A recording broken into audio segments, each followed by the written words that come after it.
नमस्कार, मैं हूं प्रभु चावला और सच्ची बात में आज बारी है भारत सरकार के इंफॉर्मेशन एंड ब्रॉडकास्टिंग मिनिस्टर और मोदी के बहुत ही चहेते मंत्री प्रकाश जावड़ेकर की। आपका स्टूडियो में बहुत स्वागत है। आप मोदी सरकार के जंबो मंत्री हैं, इंफॉर्मेशन, ब्रॉडकास्टिंग, एनवायरमेंट और फॉरेस्ट, और उसके बाद दोनों इंडिपेंडेंट चार, उसके बाद अब पार्लियामेंट अफेयर्स भी। तो कैसे संभालते हैं इसका? आप तो खाली स्पोर्ट्स पर्सन थे पहले। हाँ, नहीं, वो सुबह 9 बजे से क्या 8 बजे से ही हम काम में लग जाते हैं, जैसे ही प्राथमिक पूरी होती है, और रात तक 11 बजे तक काम करते हैं। मुझे काम का कभी चिंता नहीं है। शाखा का अनुभव है। मुझे आप अगर कहोगे कि मेरा डिपार्टमेंट क्या है, तो मेरी मानसिकता हमेशा ये रही है कि डिपार्टमेंट ABC नहीं होता है। हम मोदी जी के टीम में है, यही हमारा डिपार्टमेंट है। जो भी काम दिया है वो जिम्मेवारी का है, वो पूरी तरह से सक्षम। पर इसका मतलब ये भी है ना कि पहली बार देखा, मैं तो पॉलिटिक्स कवर कर रहा हूँ 35 साल के अंदर, ये मोदी सरकार में क्योंकि उन्होंने वादा किया था मिनिमम गवर्नमेंट मैक्सिमम गवर्नेंस। तो अगर उस दृष्टि से देखे तो मैं एक सवाल आपसे पूछना चाहता हूँ कि पहली बार मैंने देखा, मैंने स्टडी की है इतनी कैबिनेट 11 प्राइम मिनिस्टर की, कि एक इंडिपेंडेंट चार्ज करने वाला मंत्री वो किसी और कैबिनेट मिनिस्टर के अंडर MOS हो जाता है। ये कभी हुआ नहीं, बहुत कम। आपने जब ये सवाल पूछा तब तक पिछले 85 दिनों में मेरे मन में तो ये सवाल आया ही नहीं। इसलिए नहीं आया क्योंकि ये हम देखते नहीं। वेंकैया जी मुझे राज्यसभा का जिम्मा दिया है, गंगवार को लोकसभा का दिया, और दोनों का मिलके हमारे कैबिनेट मिनिस्टर वेंकैया जी है। और सदस्य भी है ना, उनमें से किसी और जो इंडिपेंडेंट चार्ज है जिसके पास, नहीं उनको दे सकते। नहीं, ये देखो, ये मैं ऐसा गंगवार को लोकसभा का दिया, और दोनों का मिलके हमारे कैबिनेट मिनिस्टर वेंकैया जी है। और सदस्य भी है ना, उनमें से किसी और जो इंडिपेंडेंट चार्ज है जिसके पास, नहीं उनको दे सकते। नहीं, ये देखो, ये मैं ऐसा मानता हूं कि ये तो पहली किस्त थी मंत्रिमंडल की। केवल 5 साल यही रहेगी, इतने ही रहेंगे लोग, ऐसा मुझे नहीं लगता। तो थोड़े लोग और बढ़ेंगे। नहीं, आपने कहा था कि इंफॉर्मेशन मिनिस्ट्री जो है कुछ लगता है कि ज्यादा नहीं है, आप पसंद करेंगे ये मिनिस्ट्री छोड़ दे, खत्म हो जाए। आपने ये नहीं कहा छोड़ दूंगा, खत्म हो जाए, ऐसा वर्ड का प्रयोग किया था। नहीं, ये कहा कि जब हम मीडिया की बात करते हैं, देखो एक मंत्रालय की जरूरत है, उसको आप नाम क्या दे सकते हो, लेकिन सरकार और जनता के बीच में एक पुल बने, सरकार की योजनाओं का सही मायने में प्रचार हो जनता में, और जनता की भावनाओं का सरकार को पता चले, और एक सरकार का प्रतिनिधित्व करके एक स्पोक्समैन की मिनिस्ट्री होती है, वो ये मंत्रालय है। ये एक मंत्रालय का काम है। इसलिए लेकिन दूरदर्शन, आकाशवाणी और इतने सारा ये मीडिया आप अपने अपने अलग है, और मीडिया अपने इतने प्राइवेट चैनल्स आए हैं, इतने प्राइवेट FM रेडियो आए हैं, तो उसका एक रेगुलेटरी जॉब जो है वो रेगुलेटरी होना, TRI के अंदर भी कर सकते हैं आप इसको। तो वो नहीं, एक रेगुलेटरी जॉब होता है, वो तो मंत्री की जरूरत है, मतलब मिनिस्ट्री की जरूरत नहीं है, फुल मिनिस्ट्री की जरूरत मैं इसमें नहीं जाना चाहता हूं। अब ये विवाद नहीं है। देखो, एक मंत्रालय है, उसका सार्थक उपयोग करना है। दूरदर्शन वैसे ही बोरिंग होता जा रहा है, TRP उसकी गिरती चली जा रही है, मार्केट शेयर गिरता चला जा रही है, तो कमर्शियलाइजेशन दूरदर्शन का तो हो ही रहा ना। होगा। मैं यही विश्वास दिलाना चाहता हूं कि अगर हम कुछ प्रयास करें, मुझे कतई इंटरेस्ट नहीं है कि ये केवल सरकारी, एक चर्चा आइडियोलॉजिकल ये भी है कि प्रसार भारती की निष्पक्षता, एक ऑटोनॉमस की अवस्था कब जरूरत थी, जब एक ही दूरदर्शन था, एक ही आकाशवाणी था। अब इतने आकाशवाणी है, और 700 से ज्यादा चैनल हो गए प्राइवेट भी। तो जब इतनी प्रतिस्पर्धा हो गई, तो सरकार का खुद का एक जो चैनल हो, उसका भी एक केस बनता है। वो एक विषय चर्चा का है। लेकिन कि जो इतने सारे बाकी चैनल हैं, कंपटीशन में सरकार का एक तो चैनल बनता है, यानी उसमें कोई गलत नहीं होगी। लेकिन आज ये निर्णय नहीं हुआ है। आज हम जो प्रसार भारती है उसको अभी बनाए रखा है।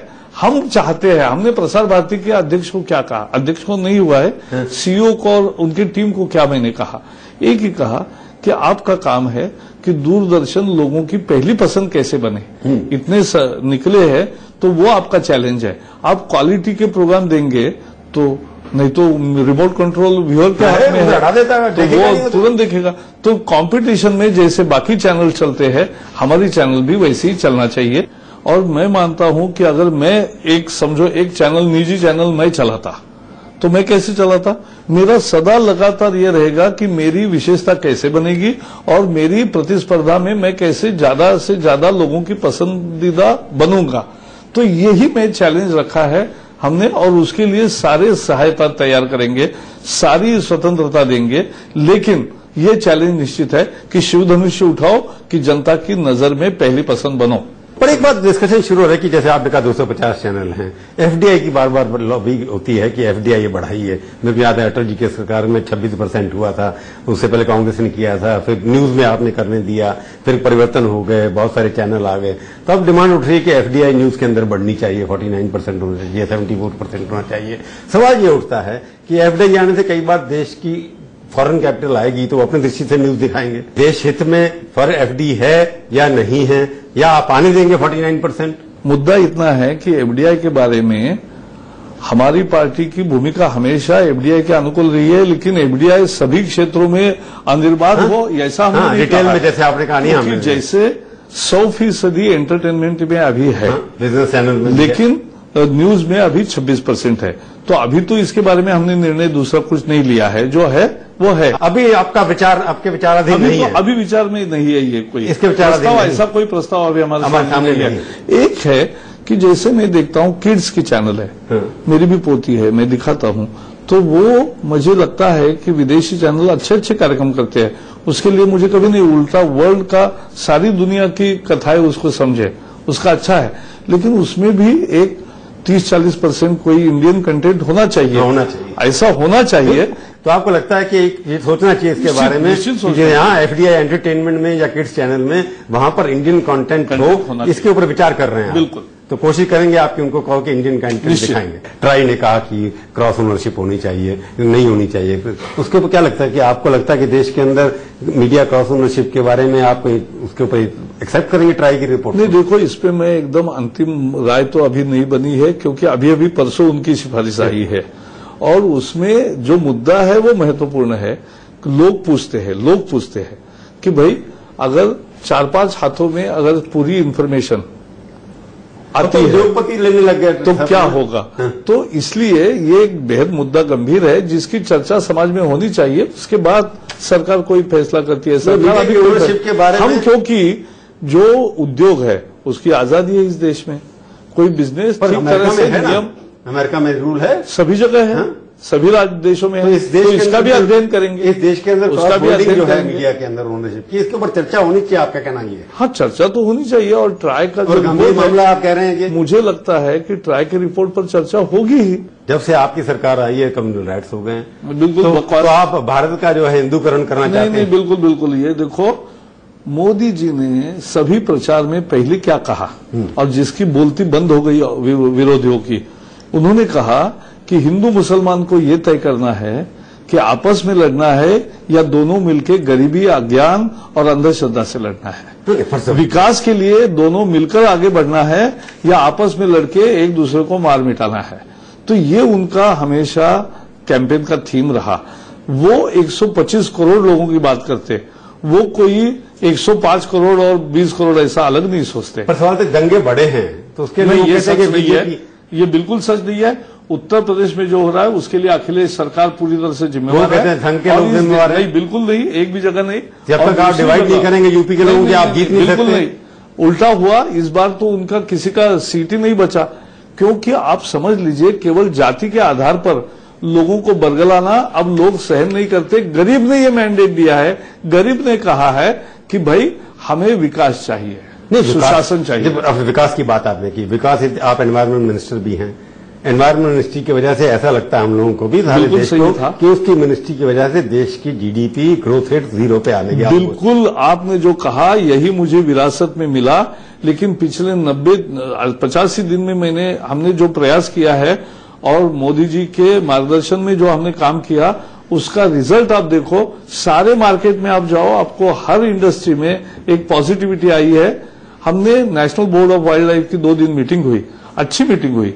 कहीं भी पर्यावरण को सही मात्रा में कहीं नुकसान होता है तो वो नहीं हम मंजूर करेंगे। पर आपको लगता है एनवायरमेंट के अंदर कहीं, आप लोग कहते करप्शन बहुत थी वहां पर, कोई टैक्स वैक्स आप भाषा का प्रयोग करते थे, ऐसा है, ऐसा कोई टैक्स था वहां पर? हमने एक टैक्स लगता था, हमने एक तरह से नहीं, मोदी जी ने कहा बिल्कुल, और बाकी सबने कहा। आपको लगता आने के पता लगा कि ऐसा कुछ था? मेरे पास बहुत जानकारी मिली है मुझे, लेकिन बहुत ही दुर्भाग्यपूर्ण चित्र था। मैं आपको बताऊं, मैंने national board of wild life में प्राइम मिनिस्टर पहले मनमोहन जी थे, तो उनके समय जो पेंडिंग प्रोजेक्ट उन्होंने प्रायोरिटाइज किए थे, उसको हमने देखा और वो क्लियर हो गए, यानी वो ठीक थे। हमने हमारे बोर्ड में क्लियर किया और ये मैंने मनमोहन जी को बताया कि यार सर हमने ये निर्णय लिए, तो बोले बहुत अच्छा किया। यानी कि उस सरकार में उनके क्लियर किए हुए बोर्ड रुक जाते थे? नहीं, हाँ उनके ही रुकते थे, यानी मुझे भी आश्चर्य लगा। तो आपको लगा जयंती टैक्स या एनवायरमेंट टैक्स का एक मामला जो है उसमें कोई दम है जो आप लोग चार्ज लगाते थे फाइलें देखने के? ऐसा है, मैं व्यक्ति के संबंध में और ऐसा नहीं बोलना चाहता हूँ। कोई कुछ ना कोई गड़बड़ थी? नहीं, गड़बड़ दोनों तरह से थी, आइडियोलॉजिकल भी थी। ऐसी एक तरह से बन गया पर्यावरण मंत्रालय कि उसका खौफ एक बन गया, उसका लोगों को लगने लगा। और एक एक प्रोजेक्ट देखो सर, 1200 1500 करोड़ रुपए लोगों ने लगाए, और वो अगर प्रोजेक्ट 3 साल बेवजह अगर रुक जाए तो ये तो अपराध है। एक तरफ आप खोल रहे हैं एनवायरमेंट को, ग्रोथ के माध्यम से कर रहे हैं, बाकी विदेशी ताकतें जो आपकी ओमिशन के मामले में उसके मामले में दबाव डाल रही हैं, कम करिए, ये करिए। मैं पूछूंगा आपसे ब्रेक के बाद।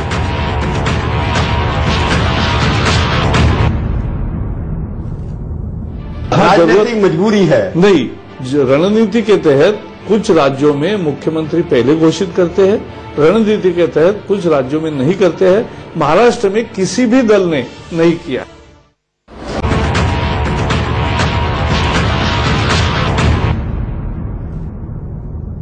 सच्ची बात में आपका एक बार फिर से स्वागत है। हम बातचीत कर रहे हैं प्रकाश जावड़ेकर से। जो हम बात करते हैं एनवायरमेंट की, कि आप जीएम जैसे कॉटन के ऊपर आपने एक बार कह दिया कि खोल दिया, आप कमेटी की रिपोर्ट एक्सेप्ट कर ली, और उसके बाद ये जाते हैं आप नैरोबी गए या इधर उधर गए, वहां पर दबाव पड़ा कि एमिशन इंडिया कंट्रोल करे, वो नहीं करना चाहते अपना कंट्रोल, तो आप उस दबाव में हैं कि इसलिए आप एनवायरमेंट कंट्रोल के ऊपर उनकी भाषा में दबाव में आ जाएंगे? बिल्कुल नहीं आएंगे। जीएम कॉटन का आपने नाम कर दिया? नहीं, मैंने वही बता रहा हूं। जीएम के बारे में हमारी एक जो बॉडी बनी है, उसने एक निर्णय दिया कि इसकी फील्ड ट्रायल को अलाउ करें। अभी तक उसका ड्यू डिलीजेंस होके मेरे पास फाइल नहीं आई है, लेकिन मैंने एक जगह ये जरूर कहा कि विज्ञान को आप रोक नहीं सकते। कहा आपने? और विज्ञान को रोकना अपराध होगा। वो अपने यहाँ टेस्ट क्यों नहीं करते? आप यहाँ क्यों टेस्ट करने आते हैं? वो अपनी कंडीशन है, वो हमारी कंडीशन है। वो तो कहते हैं बाकी विदेशी कंपनियां क्या हमने यूरोप में टेस्ट किया, हमने अमेरिका में टेस्ट, रोक नहीं सकते। कहा आपने? और विज्ञान को रोकना अपराध होगा। वो अपने यहाँ टेस्ट क्यों नहीं करते? आप यहाँ क्यों टेस्ट करने आते हैं? वो अपनी कंडीशन है, वो हमारी कंडीशन है। वो तो कहते हैं बाकी विदेशी कंपनियां क्या हमने यूरोप में टेस्ट किया, हमने अमेरिका में टेस्ट किया, हमने अफ्रीका में किया है। अपनी भूमिका ये है कि हमारे यहाँ टेस्ट किए बिना हम नहीं मानेंगे। और दूसरी बात है, ये तो फील्ड ट्रायल की बात है, उसके बाद वो खाने के लिए सेफ है कि नहीं, ये फील्ड ट्रायल्स भी 10 साल चलते हैं, और खाने के लिए सेफ है कि नहीं, फैसला कुछ नहीं किया आपने? अभी नहीं किया क्योंकि फाइल आनी बाकी है। तो फाइल आने पर फैसला करेंगे। भाई संघ के लोगों ने आके दबाव डाला आपके ऊपर? ऐसा नहीं होता है, दबाव नहीं होता है, सबके सुझाव हम लेते हैं। अच्छा, इसलिए और जो गैस का जो आपके एमिशन के मामले में गैस हाउसेज का चल रहा है, गैस हाउसेज एमिशन के बारे में भारत की भूमिका एकदम साफ है कि विश्व मंच पे हम उलट ताकत से लड़ रहे हैं। परसों ही मैंने यहाँ बेसिक कंट्रीज की जहां चाइना, ब्राजील और साउथ अफ्रीका सबके मंत्री आए थे। हमने ये कहा है कि दुनिया में ऐतिहासिक तौर पर जिनकी जिम्मेवारी बनती है प्रदूषण की, और जिन्होंने ओजोन लेयर को नुकसान पहुंचाया है, उनकी जिम्मेवारी है कि विकसनशील देशों को मदद करे, तकनीक नया उपलब्ध कराए बहुत सस्ते में या फ्रीली। वो टेक्नोलॉजी चाहिए, फाइनेंस चाहिए, और उनको जिम्मेवारी है एमिशन कट करने की। हमें अभी विकास करना बाकी है। हमारे 30% दबाव में नहीं आने वाले ना? बिल्कुल नहीं आएंगे जब तक आपकी कंडीशन एक्सेप्ट नहीं होंगी। बिल्कुल नहीं आएंगे। गैस हाउसेज एमिशन की बात उनकी नहीं मानेंगे? बिल्कुल नहीं मानेंगे। अब पॉलिटिक्स चल रही है, महाराष्ट्र के आप हैं, तो महाराष्ट्र में चुनाव होना है, तो वहां पर शिवसेना और आपका कभी कभी झगड़ा होता रहता है, तो कौन सीटें ज्यादा लड़ेगा आप वहां पर? नहीं, वो हमारे यहाँ पहले भी हर चुनाव में थोड़ा निगोशिएशन होता है और थोड़ी थोड़ी सीटें बदलती है। आप पार्लियामेंट में इतनी सारी सीटें जीते हैं। तो दोनों दल मिलकर ही निर्णय करते हैं, लेकिन हम अलायंस करके ही लड़ेंगे। और इस बार तो हमारे साथ और भी 2-3 तो आप बीजेपी 119 से ज्यादा लड़ेगी कि नहीं? मुझे तो हमेशा ही विश्वास है उससे ज्यादा लड़ेंगे आप। निश्चित। पर चीफ मिनिस्टर किसका होगा वो देखते हैं, वो उसका भी चर्चा, हम ऐसे विवाद में उलझना ही नहीं चाहते अभी। उद्धव ठाकरे को प्रोजेक्ट करने में क्या परेशानी है चीफ मिनिस्टर? नहीं, ऐसा है, महाराष्ट्र में 1960 में महाराष्ट्र का निर्माण हुआ, तब से किसी भी पार्टी ने किसी भी चुनाव में कभी भी किसी का नाम भी मुख्यमंत्री करके आज तक बताया ही नहीं क्योंकि पर अब तो ये फैशन हो गया ना कि आप मुख्यमंत्री का करते हैं, दिल्ली में आपने किया था। नहीं होती, राजनीतिक मजबूरी है। नहीं, रणनीति के तहत कुछ राज्यों में मुख्यमंत्री पहले घोषित करते हैं, रणनीति के तहत कुछ राज्यों में नहीं करते हैं। महाराष्ट्र में किसी भी दल ने नहीं किया है। अभी तक 75 दिन के अंदर जो आपके होने गए, 100 दिन की बात आएगी, आप क्या कहेंगे कि आपकी सरकार ने क्या अचीव किया? 3 अचीवमेंट बताइए। 3 अच्छे दिन लोगों को दिखाई नहीं दे रहे, लोगों को अच्छी दिन दिखाई दे रहे। देखो 24 आज का ही उदाहरण है, जुडिशियल अकाउंटेबिलिटी ये कमीशन अपॉइंटमेंट का बना, ये विषय 24 साल चला। आपकी इंश्योरेंस बिल जिसे एफडीआई लाना चाहते हैं, ये कोई इंपॉर्टेंट है कोई बात? यानी कि कांग्रेस ने शुरू किया आपके लिए, या अमेरिकन इन्वेस्टमेंट जहां पर है वो जरूरी है, या देश की तरक्की हो जहां पर? हमारी आपको पता है पिछले 3-4 साल में जितनी विदेशी इन्वेस्टमेंट आई, उससे ज्यादा देशी उद्योगियों ने बाहर निवेश किया। यहां से पैसा ज्यादा आया।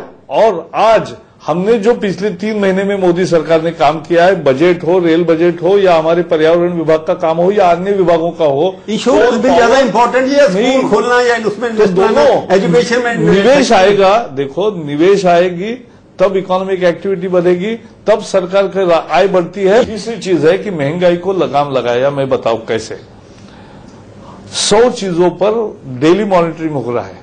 हर सप्ताह संबंधित मंत्री मिलते हैं और उसको देखते हुए जैसे जो भी संभव है लोगों को राहत देने का, और समय डिसेंट्रलाइजेशन हो गया। और 10 लाख टन जब हमने माल बाजार में लाया गोदाम से निकाल के, तो प्राइसेस स्थिर हो गई, और किसान को भी न्याय देंगे और ग्राहक को भी लूटने न देंगे। चलिए, अच्छे दिन आपके हिसाब से आ गए हैं। बिल्कुल, और अच्छे आने वाले हैं, और निश्चित आने वाले हैं, और लोगों को एक ऐसा सुशासन मिलेगा कि लोग बार बार ये सरकार चुनेंगे। चलिए, आप हमारे स्टूडियो में आए, बहुत बहुत धन्यवाद। बहुत अच्छा।